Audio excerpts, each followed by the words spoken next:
Une autre question. Afin d'éviter une nouvelle vague épidémique, le gouvernement a décidé de fermer certains grands magasins.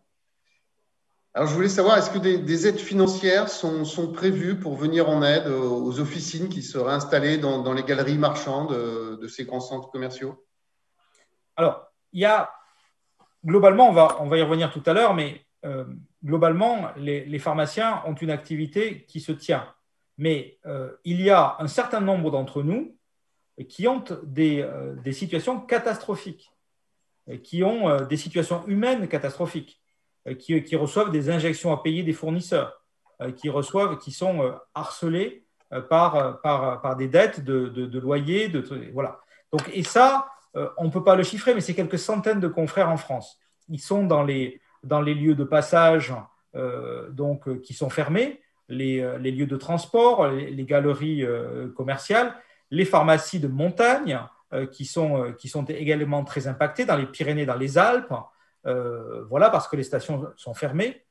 Donc pour eux, il faut des dispositifs spécifiques.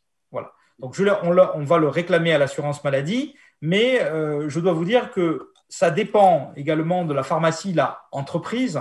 Et donc j'ai saisi le ministre des petites et moyennes entreprises, donc Monsieur Griset, de ça. Donc j'ai demandé un rendez-vous personnel pour traiter de ce sujet-là. Il faut que les pharmacies disposent des aides qui sont octroyées aux autres entreprises en difficulté de secteur. Il faut qu'elles soient identifiées. Elles ne le sont pas.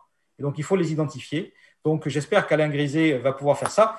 Nous avons, moi, je compte beaucoup sur lui. Vous savez qu'il a été l'ancien président de l'U2P, donc qui est notre chambre patronale. Donc, il est maintenant plus syndicaliste. Il est ministre, mais j'espère qu'il se souvient qu'il y a peu de temps, il défendait les petites entreprises.